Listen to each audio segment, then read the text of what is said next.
Kita meneruskan seri khotbah dan minggu ini kita bercakap tentang Ibrani ya. Kepentingan iman yang terdapat dalam Ibrani pasal 11. Petikan yang sudah dibacakan sebentar tadi. Nah, kalau Anda membaca petikan itu ada banyak tokoh yang disebut sebagai tokoh iman.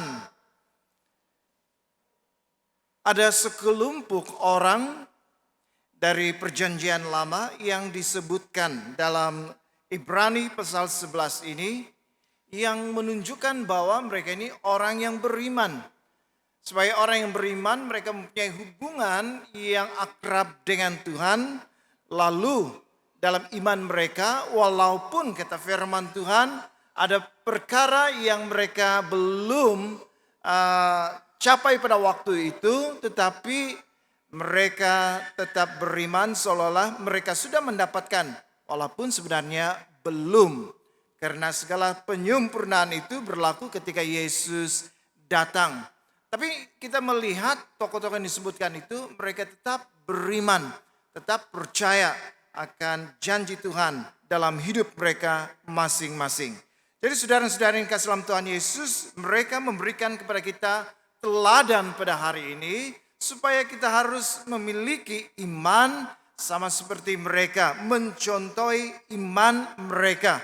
Dan hari ini ada beberapa tokoh yang kita akan sebutkan, kita akan belajar daripada kehidupan mereka untuk melihat apakah kepentingan iman itu dalam kehidupan kita sebagai orang Kristen. Jadi ada 3 perkara yang akan kita pelajari bersama-sama. Yang pertama, iman membangkitkan pengharapan. Kenapa iman itu penting? Karena iman itu membangkitkan pengharapan dalam hidup kita. Nah, dikatakan di sini bahwa dalam ayat yang pertama, iman adalah dasar dari segala sesuatu yang kita harapkan dan bukti dari segala sesuatu yang kita tidak lihat. Ini adalah definisi tentang iman. Ada 2 perkara yang kita boleh lihat. Yang pertama, dasar yang menjadi pengharapan kita. Kedua, bukti yang tidak dilihat. Bukan bermakna tidak dilihat lalu tiada apa-apa. Tetapi iman itu ialah bukti dari apa yang kita tidak lihat. Jadi 2 perkara ini kita akan perhatikan. Yang pertama tentang dasar pengharapan. Saudara dan saudara yang kasih dalam Tuhan Yesus, apa yang kita harapkan dalam hidup kita? Kalau orang yang sakit, apa yang diharapkan? Dia mau kesembuhan. Kalau orang yang dalam kekurangan, apa yang diharapkan dalam hidupnya? Dia mau diberkati oleh Tuhan supaya dia dalam kecukupan. Tetapi antara semua berkat-berkat ini ada satu berkat yang utama yang menjadi dasar pengharapan dalam kehidupan setiap kita. Tidak boleh tidak. Yaitu pengharapan akan kehidupan kekal. Karena pada minggu lalu kita bercakap Yesus sudah menyediakan jalan mulai kematiannya di atas kayu salib sehingga setiap orang yang percaya kepadanya memiliki jalan masuk kepada Bapa atau memiliki kehidupan kekal. Ini menjadi pengharapan kita. Kita mengharapkan kehidupan kekal setelah kita meninggalkan dunia ini. Ini pengharapan kita. Jadi yang menjadi penopang pada pengharapan kita itu ialah iman kita sendiri. Kepercayaan kita bahwa pada masa sekarang kita belum melihat surga, tetapi kita percaya, kita beriman bahwa pada akhirnya kita akan masuk ke dalam surga. Jadi pengharapan kita itu ditopang. Pengharapan kita itu berdiri di atas dasar iman kita kepada Tuhan Yesus. Dan dikatakan juga bahwa iman itu tidak bukti yang tidak kita lihat. Siapa di sini yang pernah melihat oksigen? Pernah lihat? Di sini ada oksigen atau tiada? Ada. Bagaimana kamu tahu? Kamu tidak nampak? Siapa di sini yang pernah melihat Yesus? Ada yang pernah lihat? Jangan cakap yang wayang Yesus ya. Nampak Yesus depan ya, secara berhadapan. Tidak ada kan? Tetapi kita percaya Yesus ada. Oksigen kita tidak nampak, tetapi kita boleh merasakan tuh. Kita sedut oksigen. Kalau ada yang tidak sedut oksigen, saya pikir mukanya mulai kebiru-biruan kah? Kalau menahan nafas 5 menit, 10 menit, gol lama-lama. Tetapi walaupun kita tidak lihat, oksigen itu tidak kelihatan, kita percaya oksigen itu ada. Walaupun kita tidak melihat Yesus pada masa sekarang ini, tetapi kita percaya Yesus ada. Walaupun kita tidak melihat surga, tetapi kita percaya surga itu ada. Jadi sesuatu yang kita tidak lihat dengan mata kasar kita, itu bukan berarti tidak ada. Itulah sebabnya iman. Percaya walaupun belum melihat. Saudara dan saudara yang kasih dalam Tuhan Yesus, apakah definisi iman yang kita sebutkan bahwa iman itu menjadi dasar apa yang kita harapkan? Kehidupan kekal, kesembuhan, berkat dari Tuhan, dan bukti dari segala sesuatu yang tidak kita lihat. Adakah kita memiliki iman yang seperti ini? Saudara dan saudara yang kasih dalam Tuhan Yesus, contohnya kalau kita berdoa, setelah kita berdoa, kita tanya Tuhan, Tuhan, kau dengar ke doa saya? Apakah ini iman? Tuhan, kau dengar ke doa saya? Ataupun tentang kepastian keselamatan. Kalau saya meninggal malam ini, palis-palis, gimana lah saya ini ya? Pergi surga kah atau pergi di tempat yang satu lagi? Adakah saya ini sudah selamat ataupun belum?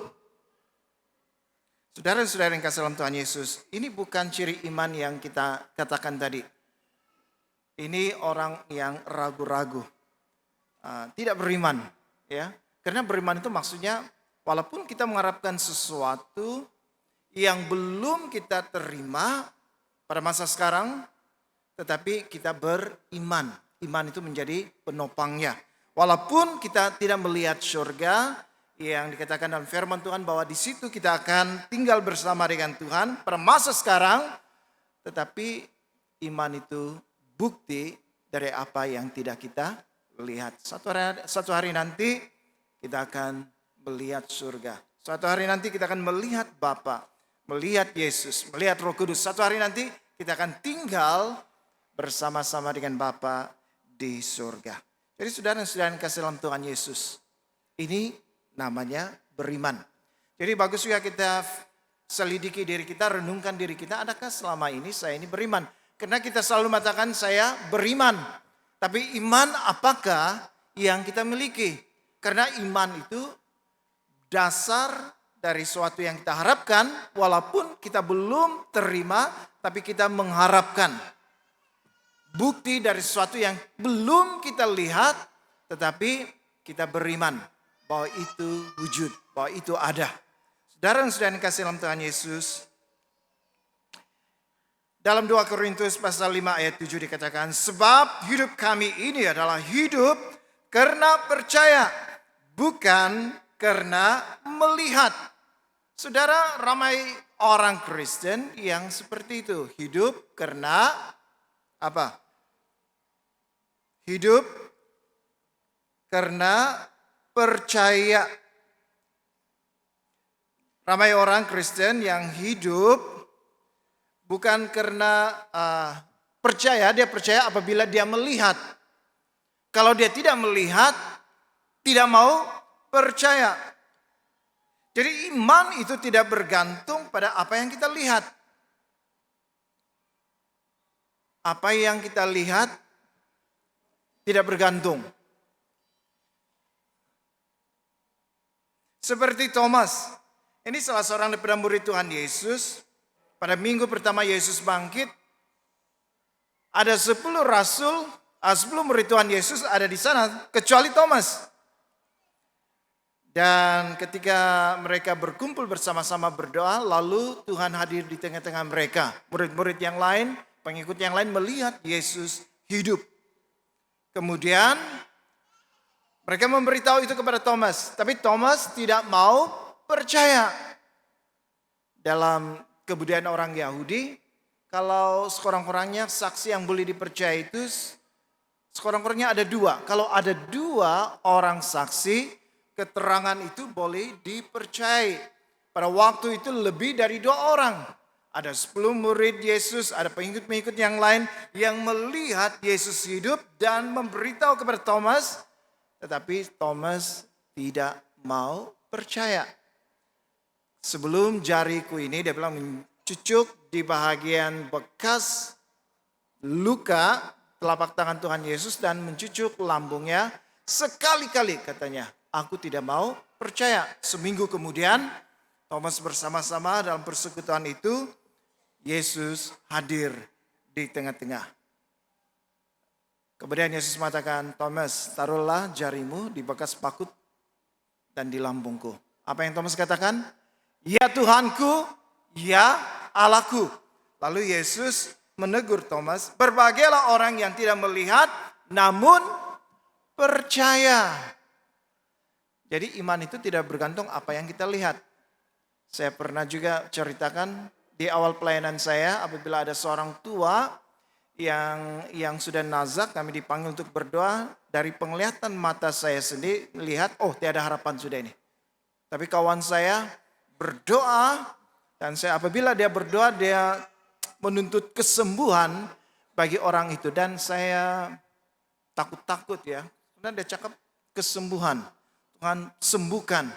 Tapi saya lihat, torok sudah ini, tiada harapan. Bagaimana kalau betul-betul orang itu tidak sembuh? Tetapi keesokannya beliau ini turun pergi kerja di ladang. Jadi penglihatan kita itu boleh mempengaruhi kita. Penglihatan kita itu boleh mengaburi kuasa Tuhan bekerja. Jadi saudara-saudara yang kasih Tuhan Yesus, tidak bergantung pada mata kita. Orang yang beriman tidak melihat dengan mata kasar, tapi melihat dengan iman. Iman juga tidak bergantung kepada perasaan. Kalau KKR ya, kebangunan rohani, disitulah kita melihat orang seperti dijamah oleh Tuhan. Ada banyak manifestasi yang kelihatan, ya. Tetapi sesudah itu, bagaimana sudah? Macam perlu dibangkitkan lagi, perlu dibangunkan lagi, perlu ada kebangunan rohani lagi. Saudara-saudara yang kasih dalam Tuhan Yesus, iman tidak bergantung kepada perasaan, tetapi bergantung kepada janji-janji Allah dalam firman Tuhan. Jadi bukan bergantung pada perasaan, bergantung kepada janji-janji Allah melalui firman-Nya. Itu yang kita mau tuntut. Itu yang kita mau pegang. Janji-janji Allah, bukan perasaan kita. Jadi saudara-saudara yang kasih dalam Tuhan Yesus, iman membangkitkan pengharapan.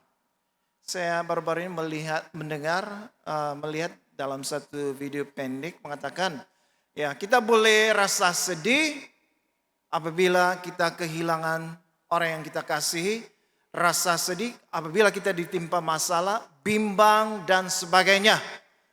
Semua perasaan manusia kita boleh. Hanya satu saja, jangan pernah berputus asa.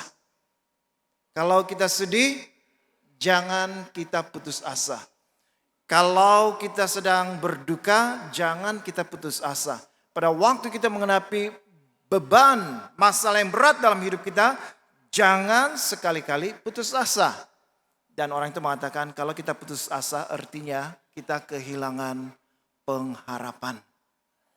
Jadi baru-baru ini ada keluarga yang meninggal dunia dan saya mengatakan dalam kesedihan kita jangan sampai kita kehilangan pengharapan.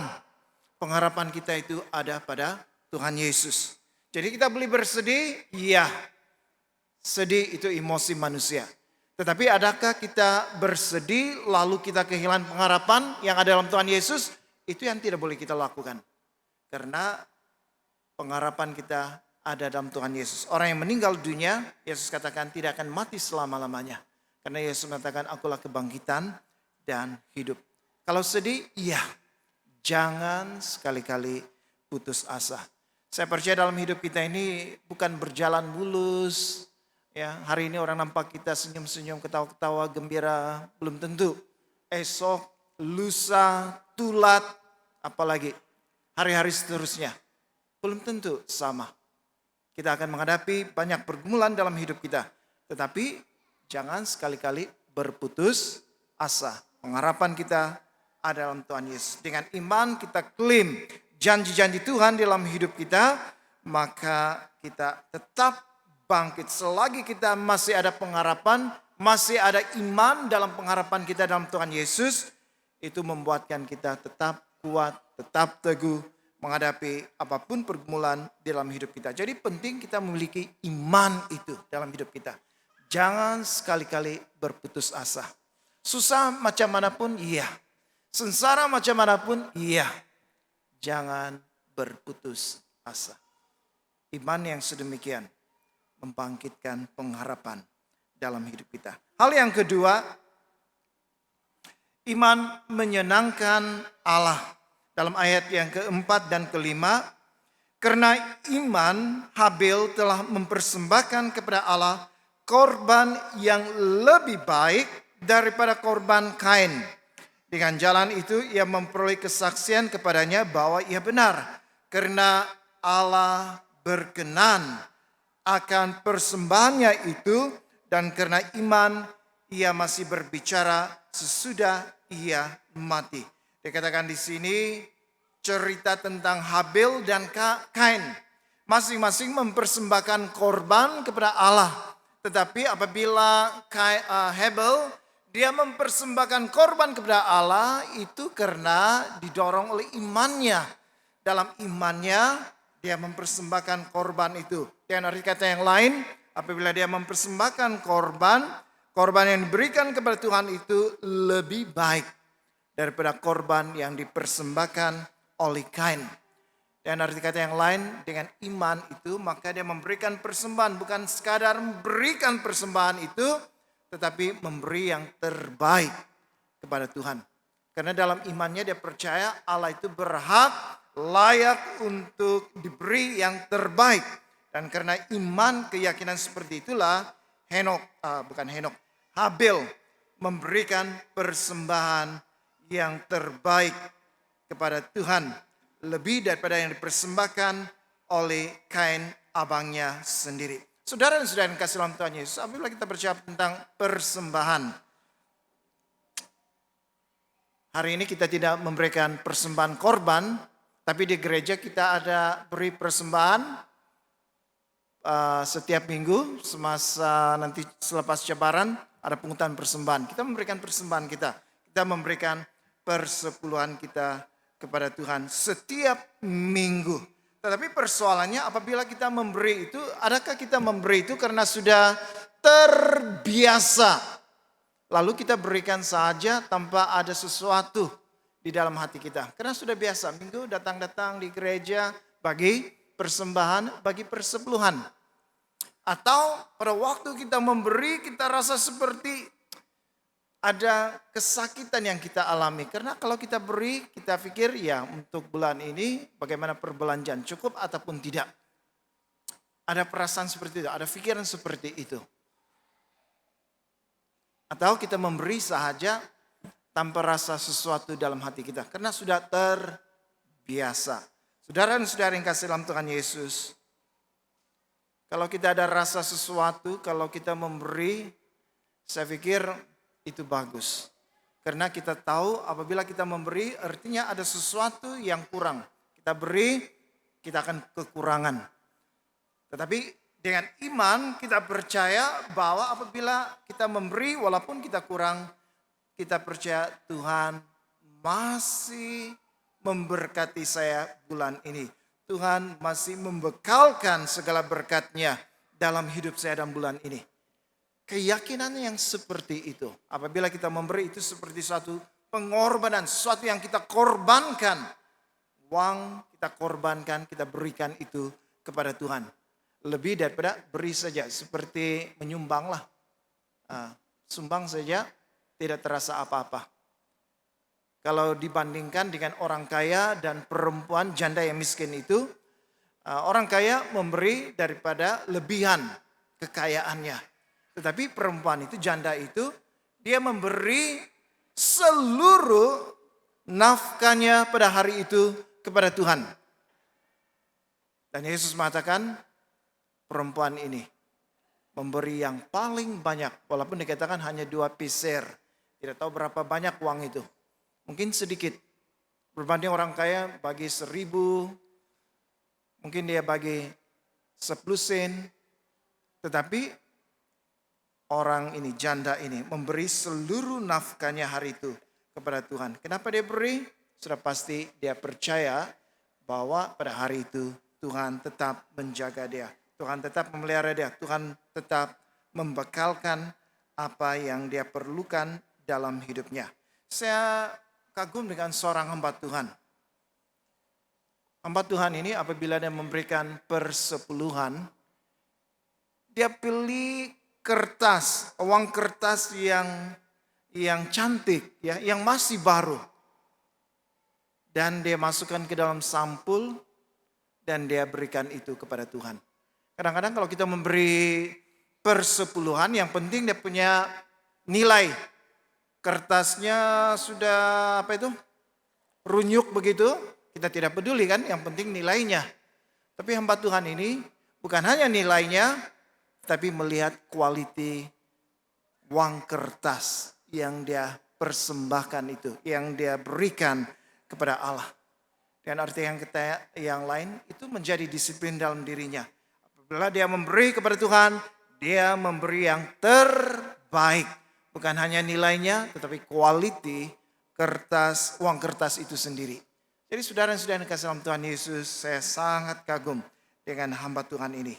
Hebel, apabila dia beriman kepada Tuhan, iman seperti itulah. Apabila dia memberi, dia pastikan pemberiannya itu adalah pemberian yang terbaik. Sehingga pada akhirnya korban yang diindahkan oleh Tuhan, korban yang dilihat oleh Tuhan, korban yang berkenan di hati Tuhan, itu bukan korban Kain, tetapi korban Hebel. Karena dikatakan dalam ayat yang kelima, karena Imam Henokh terangkat supaya ia tidak mengalami kematian dan ia tidak ditemukan karena Allah telah mengangkatnya. Sebab sebelum ia terangkat, ia memperoleh kesaksian bahwa ia berkenan kepada Allah. Ini Henokh. Dia tidak mengalami kematian tetapi diangkat. Saudara dan saudara yang kasih dalam Tuhan Yesus, dikatakan bahwa hidupnya itu berkenan kepada Allah. Kehidupan Henokh berkenan di hati Allah. Jadi selama di dunia, Henokh itu dikatakan bergaul dengan Allah. Hidup bergaul dengan Allah. Karena dia beriman kepada Allah, maka hubungannya dengan Allah itu dia perhatikan. Sehingga dikatakan dia itu hidup bergaul dengan Allah. Saudara-saudara yang kasih dalam Tuhan Yesus, adakah kita hidup bergaul dengan Allah? Walaupun kita pergi sembahyang, kita mau tanya, kita pergi sembahyang itu karena sudah biasa, kita pergi sembahyang itu karena didorong oleh orang tua pergi sembahyang, kita pergi sembahyang itu sudah menjadi rutin bagi kita, atau kita pergi sembahyang karena kita mau hidup bergaul dengan Tuhan. Di tempat ini kita bukan bertemu dengan sesiapa, bukan bertemu dengan kawan-kawan saja, tetapi kita bertemu dengan Tuhan. Saudara yang sedang dikasih dalam Tuhan Yesus, orang yang hidup bergaul dengan Allah itu mementingkan hubungannya dengan Allah. Daniel, ada perintah yang dikeluarkan, tidak boleh berdoa kepada mana-mana dewa kecuali kepada raja. Dan apa yang dilakukan oleh Daniel? Dia pulang dan dia berdoa. Seperti kebiasaannya. 3 kali sehari. Dan Daniel dihukum karena dia berdoa kepada Allah. Saudara-saudara yang kasih dalam Tuhan Yesus, Daniel tidak peduli. Walaupun perintah sudah dikeluarkan, Daniel tetap berdoa karena itu sudah menjadi kebiasaan bagi dia. Dia lebih mementingkan perhubungannya dengan Allah melalui doa 3 kali sehari. Jadi Daniel hidup bergaul dengan Tuhan. Orang yang hidup bergaul dengan Tuhan, dia memelihara hidupnya itu kudus. Seperti Ayub. Dikatakan bahwa Ayub ini seorang yang kaya, raya. Dia memiliki beberapa orang anak dan anaknya ini selalu mengadakan pesta bergilir-gilir di rumah masing-masing. Dan selepas pesta itu apa yang dilakukan oleh Ayub, dia mempersembahkan korban. Korban itu adalah korban penghapus dosa. Mana tahu anaknya telah mengatakan sesuatu atau berbuat dosa kepada Tuhan. Jadi bagi pihak anak-anaknya Ayub mempersembahkan korban. Ini Ayub. Seorang yang saleh. Memelihara bukan saja hidupnya tetapi kehidupan anak-anaknya. Ini orang yang hidup bergaul dengan Tuhan. Jadi kalau kita tanya diri kita masing-masing pada hari ini, adakah kita mementingkan hubungan kita dengan Tuhan? Kalau kita pentingkan hubungan dengan Tuhan untuk kebaktian Ahad itu sekali dalam seminggu. Campur kalau ada kelompok sel, baru 2 kali dalam seminggu. Ataupun mungkin kalau pergi persekutuan doa 3 kali dalam seminggu. Sudah cukup? Cukup atau tidak? Suami istri 3 kali saja jumpa dalam 1 minggu, cukup atau tidak? Mana istri, mana suami, apa jawaban kamu? Cukup atau tidak? Senyum-senyum ya. Walaupun sudah berumah tangga, suami istri 3 kali saja jumpa dalam 1 minggu. Tidak cukup kan? Artinya dengan Tuhan pun sama juga. Bukan hanya 3 kali. Kebaktian Ahad, kelompok sel, persekutuan doa, tapi dalam kehidupan kita sehari-hari. Kita masih boleh baca firman Tuhan, renungkan firman Tuhan, dan berdoa. Supaya itu memelihara hubungan kita dengan Tuhan.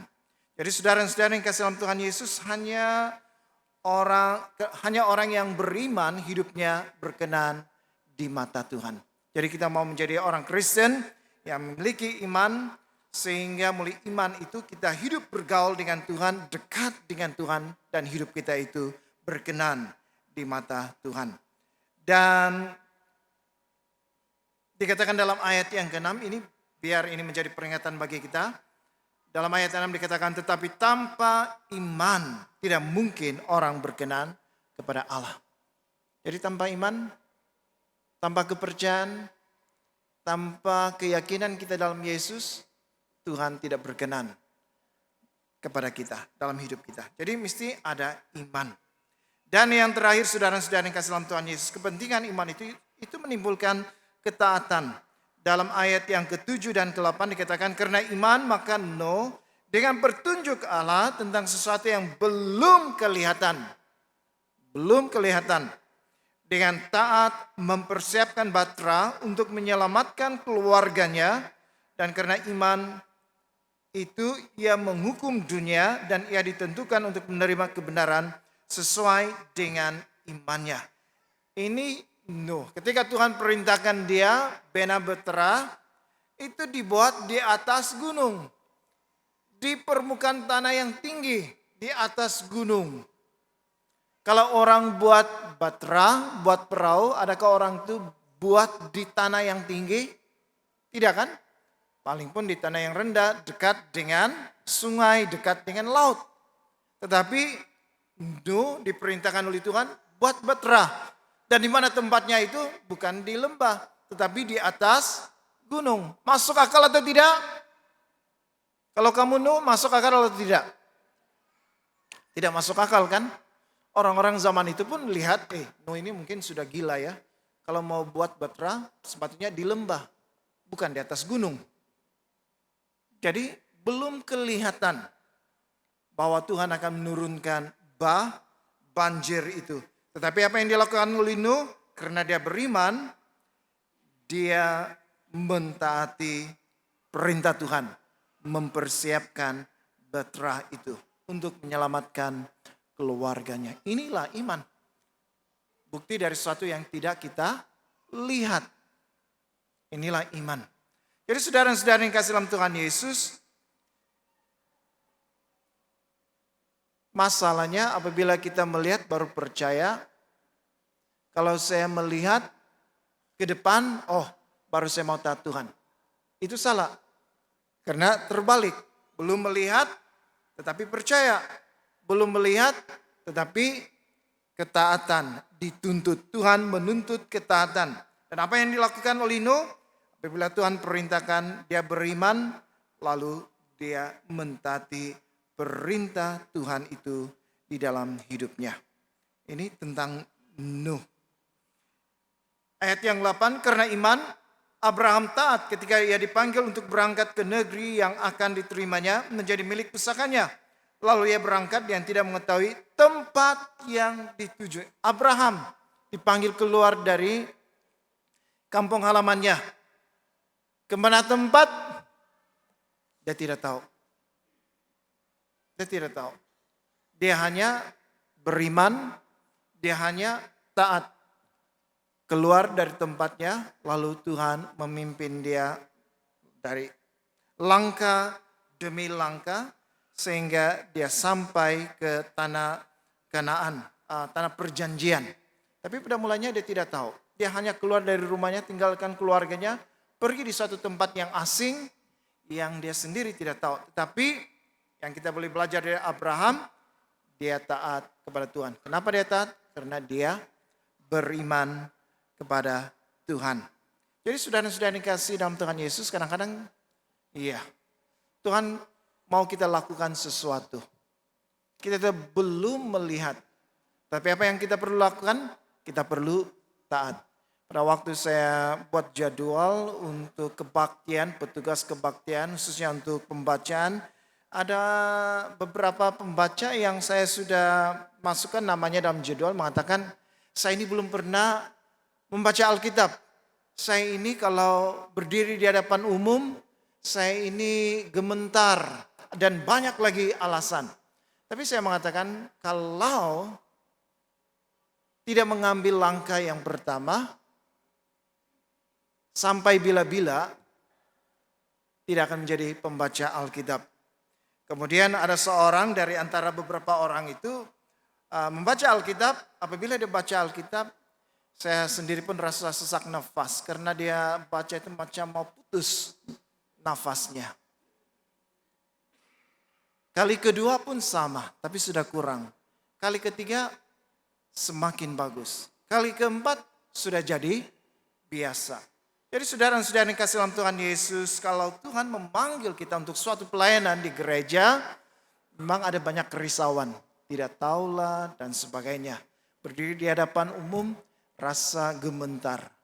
Saudara-saudara yang kasih dalam Tuhan Yesus, selagi belum mengambil langkah yang pertama, sampai bila-bila kita tidak dapat melayani Tuhan. Apa yang Tuhan mau? Ketaatan. Taat kepada Dia. Puji Tuhan juga lah yang perempuan ini, memang apabila dia membaca saya pun ikut sesak nafas. Tetapi dia mengambil langkah yang pertama.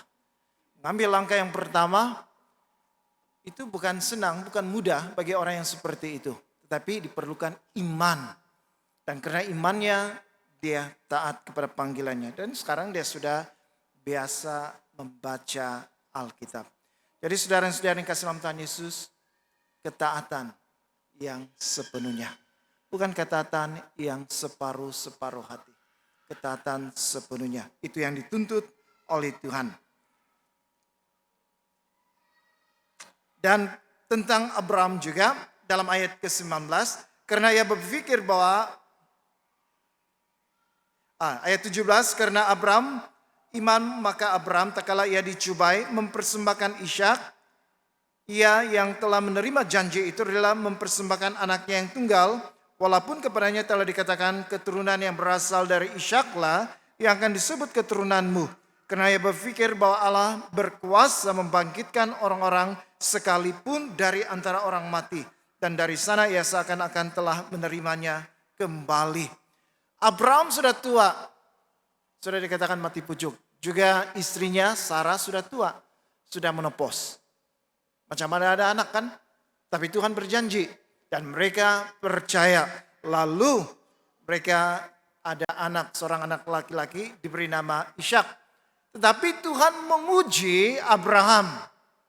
Apakah Abraham ini seorang yang betul-betul mengasihi Tuhan, seorang yang betul-betul taat kepadanya. Lalu diberi perintah supaya Ishak ini dikorbankan.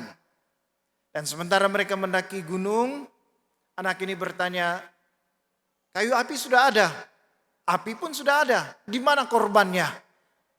Saya pikir kalau kita yang ditanya begitu, bapak-bapak, kita ditanya anak kita yang kita tahu memang anak itu ialah yang akan dikorbankan, tapi anak itu tidak tahu apa-apa. Sudah ada kayu api, sudah ada api, di mana korbannya? Abraham mengatakan Tuhan akan menyediakan. Walaupun Abraham tahu yang dikorbankan itu nanti anaknya sendiri. Tetapi Abraham percaya bahwa Tuhan akan menyediakan yang lain. Dan apabila Tuhan menuntut itu, Abraham mentaati. Dan ketaatannya itu adalah sepenuhnya, bukan separuh-paruh. Dia tidak segan-segan mau menyembelih anaknya. Pada saat-saat terakhir ketika dia mau sembelihkan anaknya itu di leher, Tuhan mengatakan, jangan bunuh anak itu. Lalu ada korban yang lain yang Tuhan sudah sediakan. Dalam ayat 19, karena Abraham berpikir bahwa Allah berkuasa membangkitkan orang-orang sekalipun dari antara orang mati. Dan dari sana ia seakan-akan telah menerimanya kembali. Ini iman Abraham. Kalaupun anak ini dikorbankan, anak ini mati, Abraham percaya. Karena Tuhan berjanji mulai keturunan anak ini akan menjadi keturunan yang sangat besar, dia percaya. Kalaupun anak ini mati, anak ini akan dihidupkan oleh Tuhan.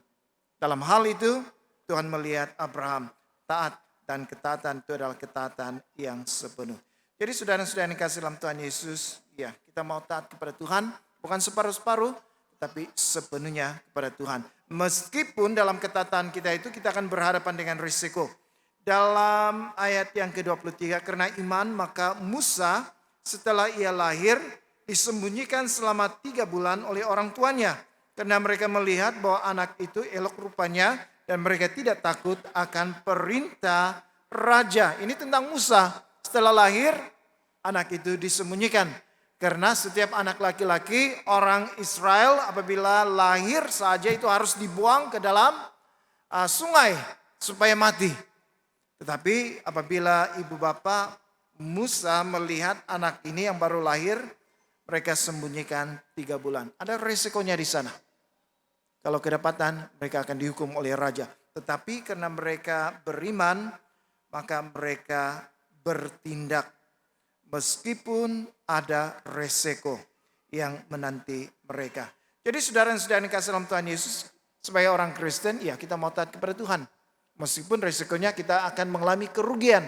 Kalau dalam perniagaan, orang cakap begini, kalau tidak bilok-bilok sedikit, perniagaan tidak akan untung. Mau bilok-bilok sedikit, ada tipu-tipu sedikit, baru untung. Itu mungkin cara dunia. Tapi cara orang Kristen, jangan miring-miring ya. Lurus saja. Mungkin risikonya ada di sana. Karena kamu taat kepada Tuhan, kamu tidak mau tipu orang lain. Kamu taat kepada Tuhan, walaupun mungkin ada risikonya, mungkin mengalami kerugian. Iya, tidak apa. Tetapi kita percaya apabila kita hidup benar, hidup kudus, kita taat kepada Tuhan, perintah Tuhan sepenuhnya, meskipun ada risiko, pada akhirnya Tuhan tetap memberkati kita. Perniagaan kita tidak lengkap, tapi semakin berkembang, semakin maju. Jadi apapun risikonya. Kalau di sini, di negara kita, Tidak seperti di Indonesia ya. Kalau di Indonesia orang bersembahyang tengah beribadah, terus stop. Tidak boleh beribadah, tidak ada izin. Tapi kita di sini aman, damai. Kita tidak ada resiko yang seperti itu. Tapi kalau kita mungkin di sana, apa yang kita lakukan? Bukanlah kita mau bertumbuk dengan orang itu ya. Tidak. Karena masih ada undang-undang. Tapi apa yang kita lakukan? Iya. Inilah risikonya menjadi orang Kristen. Ada risikonya, tetapi kita mau beriman kepada Tuhan. Kita mau tetap taat kepada Tuhan. Jadi saudara-saudara yang kasih dalam Tuhan Yesus, inilah 3 kepentingan yang kita pelajari hari ini. Iman kita itu boleh membangkitkan pengharapan dalam hidup kita. Meskipun berat sekali hidup kita, oleh banyak beban, banyak tekanan. Tetapi kalau kita tidak putus asa, selagi itu kita yang beriman ini tetap ada pengharapan dalam hidup kita. Kepentingan iman yang kedua itu membantu kita supaya kita ini hidup menyenangkan hati Tuhan. Kalau kita beriman artinya kita memelihara hubungan kita dengan Tuhan. Kita mau bergaul dengan Tuhan dalam kehidupan kita sehari-hari. Bukan hanya 3 waktu dalam 1 minggu. Tetapi berwaktu-waktu setiap hari. 7 kali dalam seminggu. Bukan 3 kali dalam seminggu. Ya, lebih daripada yang 5 waktu. Kita ini berwaktu-waktu. Ya, 7 kali dalam seminggu dalam hubungan kita dengan Tuhan. Dan iman kita yang kita miliki itu kepentingannya membantu kita supaya taat kepada Tuhan dengan ketaatan yang sepenuhnya. Walaupun kita terpaksa menghadapi risiko yang mungkin dalam hidup kita, kita tetap taat kepada Tuhan. Ibrani pasal 11 ayat 6e. Tetapi tanpa iman tidak mungkin orang berkenan kepada Allah.